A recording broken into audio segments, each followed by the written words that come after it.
Lukas and Kennedy are getting ready to head for Silo 17, and will Daniel and Helen do nothing else but travel from now on? It's time to talk about, analyze, review, break down, theorize, and rant about Silo's third season episode, Radio. Spoiler alert! Hit it!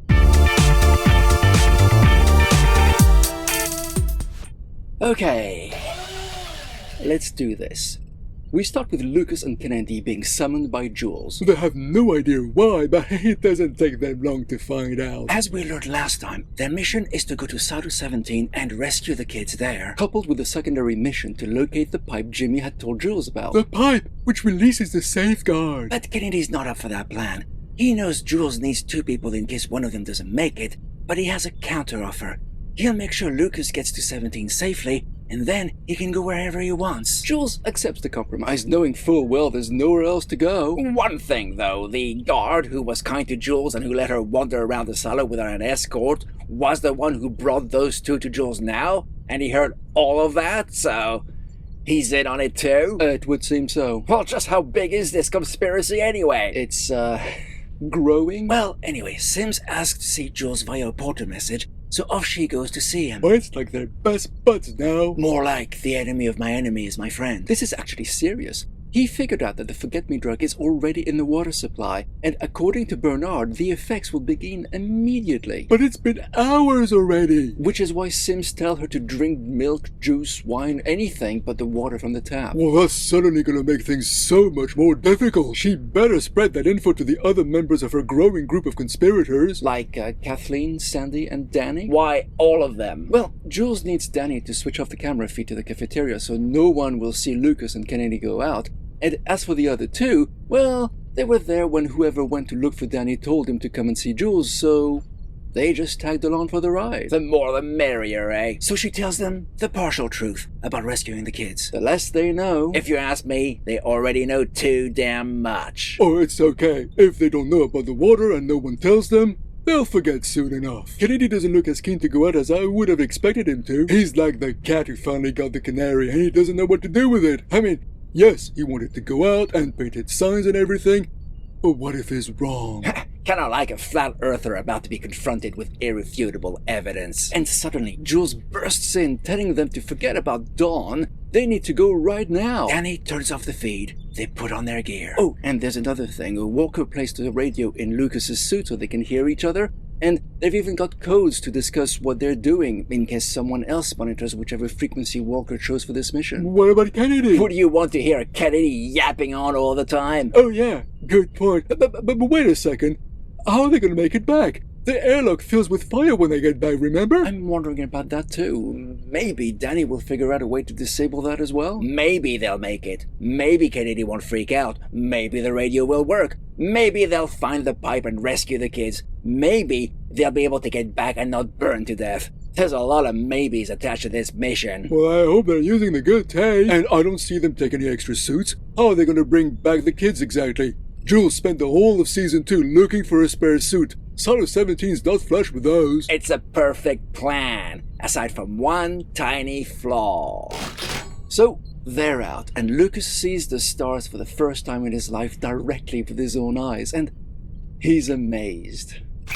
And Kennedy is more shocked at the nothingness he sees. You mean the suits don't display the fake scenery? It would appear that subterfuge isn't operational for this journey. Not entirely sure why. Mind you, it would have been weird for them to see a daytime scene in the middle of the night. Would have made it super obvious it was fake, mind. True, but instead, they see the truth immediately. So off they go as Jules, Danny, Sandy, and Kathleen check their progress through the little window in the prison cell. Hang on, I thought that window was linked to the feed too. I mean, didn't Danny shut down that feed? My guess is he left it on for just that one window. Well, what if there are other such windows which haven't been turned off? Stop asking awkward questions, maybe?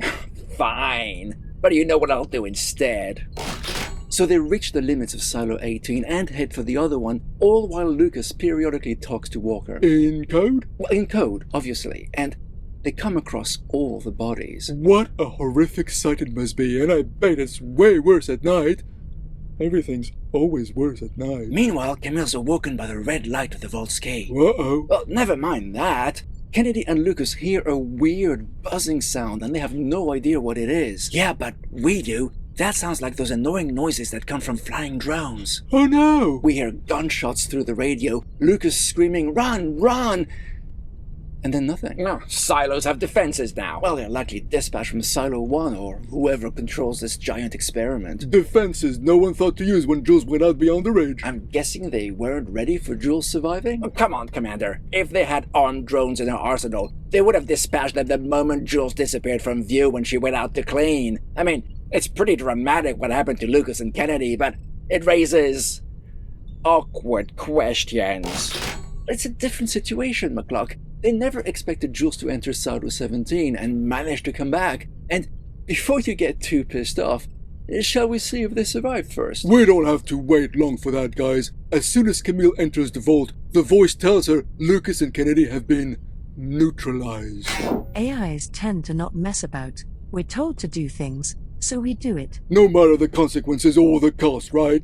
Of course. The voice tells Camille that what happened to Silo 17 is because the safeguard cannot be prevented. Yeah, but you can't trust the voice. You can trust me. Can we really? Your silence is not reassuring. What I'm guessing happened to 17 is that people didn't die of poison when they went out.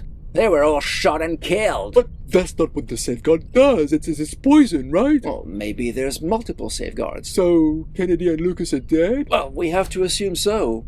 At least for now. Nobody, no death. Remember that. Yeah, but the voice knew they were neutralized, and they must have cameras on those drones. Nobody, no death. That's all I'm saying. Well, Camille goes to inform Jules of the failed mission and tries to see if Jules had an ulterior motive to go to 17. Jules lies, of course, but when she asks what happened to Lucas and Kennedy, Camille lies too, saying it must have been a suit malfunction. Everybody just lies to everyone. Some malfunction. Suits weren't designed to withstand bullets. Neither was Jules's when she went out, all I'm saying. Okay, well, with the apparent deaths of two important Silo characters, it's time to check in on the before times. So Daniel and Helen walk into the hangar where the jet is, and everybody's there. Victor, the inventor of the forget-me drug, and even Charlotte, who seems perfectly fine, but isn't allowed to tell Daniel why she's there. Okay, I'm so confused about this timeline. Why did they, whoever's controlling the situation, create this entire scenario with a self-driving car, if only to ask Daniel and Helen to help them save the world? Why not, just ask them directly, like normal people do? I'm guessing the rich and powerful don't do things like normal people do. You don't say. So, Charlotte can't tell Daniel anything, and now they have to sign NDAs, and only once they've done that will they be able to get on the plane and know everything. But they won't be able to tell anyone anything. Well, until they're allowed to. Or what? They're gonna sue them? Prison, McCluck. Guantanamo Bay, in fact. Damn, these guys don't mess about. Still, I'm puzzled why they just couldn't kill them or something weeks ago. And why is Charlotte now fine and tasked to do, well, something which she can't tell her brother about? Oh, and we finally meet Per Stenson, who acts just how you'd think a billionaire would. Yeah, totally detached from actual reality. Like offering them both $100,000 to sign the NDA. Make that $1 million each, and they'll get to know the biggest secret as a bonus. Once Charlotte tells Daniel she signed, he agrees. Well, I'm sure the $1 million will come in handy. Just why is Stenson and the others so keen for them to sign the NDA? Who are these two to them? Why are they so important? Unsure, but once Una Thurman tells Helen she'd have to keep quiet for no more than 5 years, she eventually agrees. Oh, we're finally going to know what the silos are all about. Not so fast, Gigi. We're heading back to Silo 18 first. It's time for Paul and Hank to speak to Ed Harwood. But that convoy's not going anywhere. Harwood doesn't respect the police or judicial. He knows why they send people to the mines. Some are criminals, sure, but most did the slightest of infringements, like a guy doing magic tricks to entertain the kids, because that's a theoretical relic, it seems. So he doesn't tell Paul and Hank what he knows about Carla's murder and how her body got into the mines without anybody noticing. If he knows anything, that is. I bet he knows. Oh, I'm sure he does, but it also gives good layers to this character who's developing to be someone quite important. Plus, it's also good to see a worthy, intelligent opponent. Meanwhile, Knox and others have a plan to go into Judicial with suits and blow it up to locate the pipe. Kind of drastic, don't you think? I'd say. Talk about curing the disease by killing the patient. They'd likely release the gas and kill hundreds, if not 1,000 by doing so. And they're supposed to be clever. But especially compared to Harwood just now. Fret not. No one's into that stupid plan. So, while they figure out what else to do that's less cataclysmic, we better check what's happening with those NDAs. Oh, they've signed by now, Mouse, and they're in a jet going somewhere. Leaving on a jet plane. Don't know when they'll be back again. And that's pretty much it. Charlotte gives Daniel some lip, Victor made her remember some things but forget others. Nothing is happening there. So we're gonna keep coming back to them for little scenes like that. But now, instead of being in a self-driving car, they're in a jet. Well, I bloody hope there'll be more to it than that. Well, I'm preemptively disliking these scenes. Well, how about figuring out what happened to Knox's dad? Oh, he died 2 years ago. We know that. Everybody lies, Gigi, you know that. And Knox feels there's something fishy going on, so he goes to talk to Mark Chambers about it. Turns out, Mark seems to know all the dodgy dealings that are going on, and he knows to keep his mouth shut. Well, until someone asks him, like he told Paul about Knox's dad, and now he's telling Knox a different take on the story. So Mark just told Paul a partial truth so he could get the names of the raiders who killed his friend, knowing that it would lead them to a dead end. Sneaky. Yeah, sneakier than blowing up Judicial. Well, get ready for this.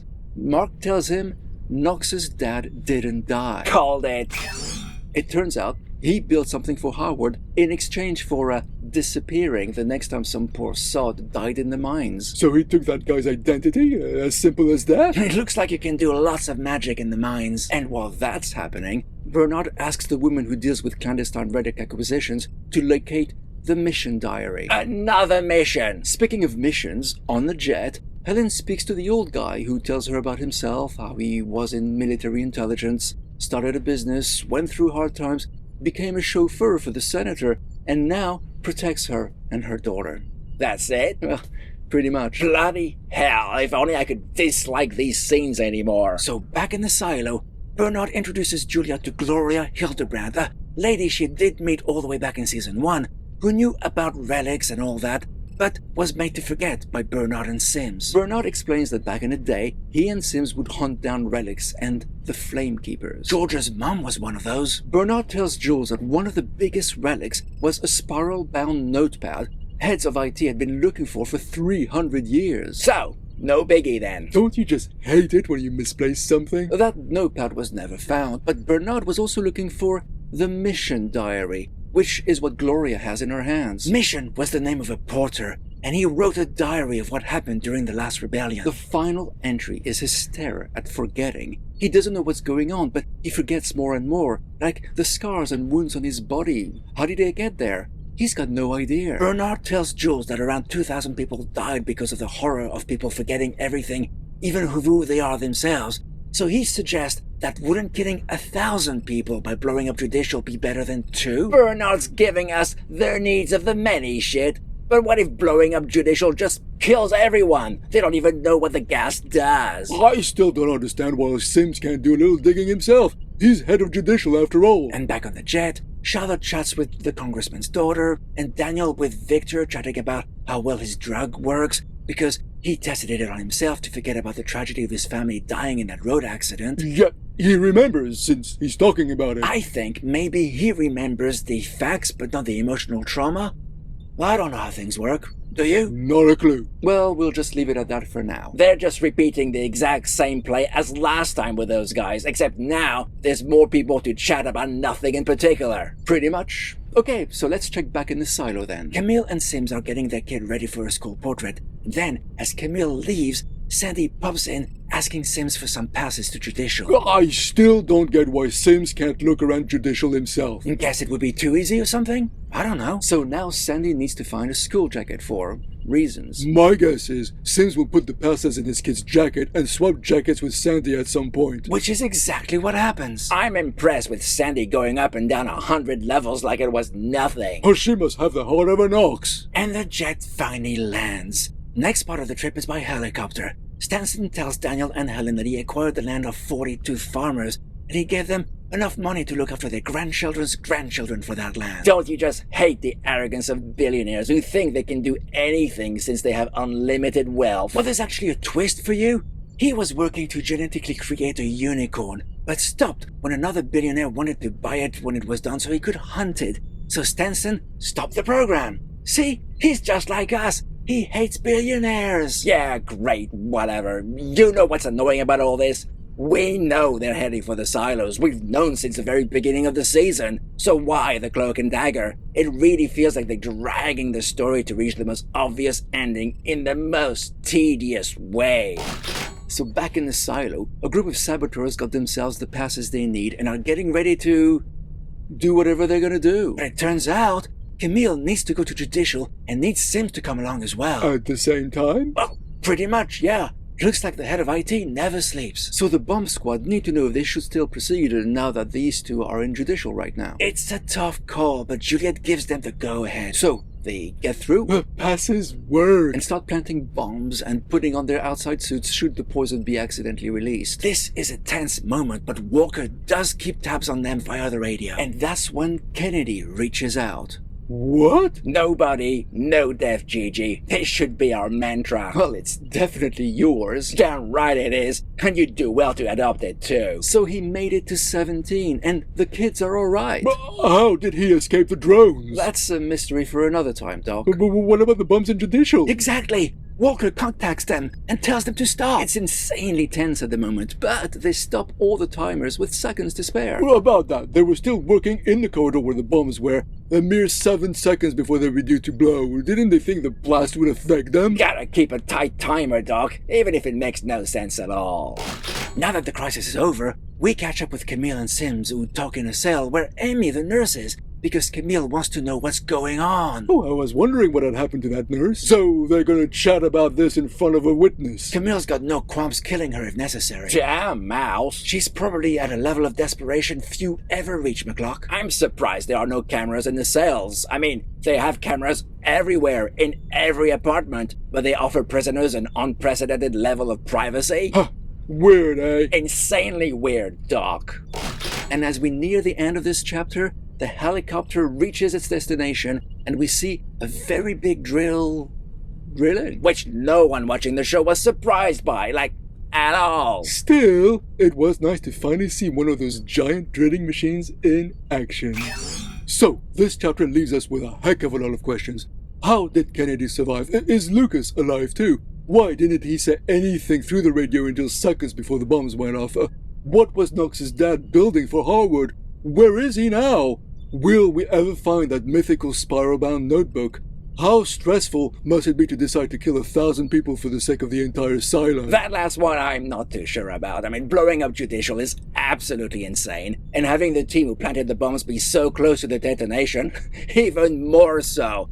It's all too likely that would have released a whole poison killing absolutely everyone. Just what were they thinking? Desperate times, desperate measures, McCluck. Okay, I get that, and I get the fact that they thought Lucas and Kennedy were both dead, but come on! How come no one, and I mean no one, thought of asking Sims to dig around? Maybe even literally. I'm also amazed that there are no cameras in Judicial. Just like prisoners, judges get their privacy too. So that kinda means Camille could have talked to Sims in any other place in Judicial if she didn't want to be overheard. Why choose a prison cell instead? One with someone in it, no less. Yeah, that doesn't make sense, but at least it was more entertaining than spending 2 episodes watching people traveling. For sure. Talk about dragging a story to its most obvious conclusion. There's nothing worse than knowing far more than the characters you're following. Characters you don't even care that much about. Yeah, that doesn't help. Okay, well, putting that aside for a moment, the rest of the story was good, no? Like Lucas and Kennedy going out. That raised questions too. Why weren't the helmets displaying the fake outside like they've always done before? Why, if the AI or whatever the voice is, used drones to shoot at them, they did not do the same for Jules? Once she was out of sight, they could have done anything to her. Heck, why does the AI or whatever think it killed Lucas and Kennedy when at least Kennedy survived? And obviously, how are they going to bring back the kids if they didn't take any extra suits with them? And don't forget the biggie. How will they get back through the fiery airlock? All excellent questions. I guess this episode was there to simply lay out more mystery to answer in the next 3. Or the next 13. Or maybe never. Okay, I feel you're not giving the show enough credit, guys. Like, take Shirley's pregnancy. You didn't like it, Doc, right? Damn right I didn't. What about the lottery and all? Yet I read a thread online that pointed out that in a previous episode, Shirley had a nasty scar in the general area where the birth control device is placed. It was subtle, a blink and you miss it moment, but it was there. She took it out herself, so the writers didn't forget anything, Doc. They knew what they were doing. Okay, that's good, and I guess we can retroactively take one dislike off for that. And there's even a line of dialogue, McCluck, where Sandy is exhausted having gone up and down 100 flights in a day. So you see, that's the kind of thing we should have had more of. All our characters go up and down these stairs like a bloody yo-yo, and even Jules, who, let's not forget, had her lungs damaged by rat poison. But now, of course, she's in perfect health, and you say writers never forget anything. Well, maybe they've been drinking the water. Well, they're not gonna get me to drink that stuff. When I forget, it's because my brain's failing, and not for any other reason. You think anyone in Judicial would notice the tar they place on the walls to attach the bombs to? I'm guessing they'll be spending the rest of the night cleaning up their mess. Without Camille noticing them. Well, that's kind of a problem for the next chapter, McCluck. Yeah, well, we'll see if they bring that up at all next time. Or it's just gonna be like Jules's poisoned lungs. You don't seem too pleased about what's going on. Well, the before times is pretty much a write-off as far as I'm concerned. I'm fine with that. It's just the little things that bug me. Like, why no contact from Lukas and Kennedy until the end? It's obviously they needed to let 18 know that they were okay, so why didn't they? Okay, well, the most obvious answer is somehow the shots damaged the radio, and it took a while for them to repair it. Okay, I can buy that, but if the shots did that and didn't kill them, or didn't kill one of them, that would mean that the suits must have got damaged, right? Yet they survived, so that means the air is breathable. That's all supposition, McCluck. We're bound to learn more about this next time. That's the thing, though, eh? Everything is set up for next time. There's a heck of a lot of questions that need answering. Indeed. That's the beauty of storytelling. More like a curse. Until then, that's pretty much all we have to say about this chapter of the story. Do let us know what you think in the comments, and we'll give you the response you deserve.